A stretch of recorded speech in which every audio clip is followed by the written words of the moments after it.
Dito nakatira. Dito nakatira. Nakatulog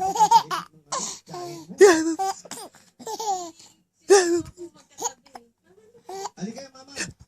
Mami. Mama.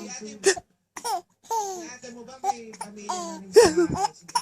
Wala pa po. Inibigyan niya kaya hindi po nag-asawa. Ibig sabihin nanay, itong mga magandang tanghali po. Ibig sabihin po, itong mga anak niyo wala pa mga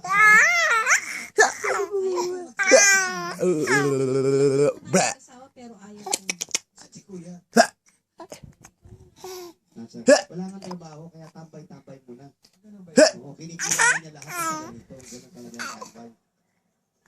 Pero ikaw, may boyfriend ka. Oh, yun naman po, may boyfriend.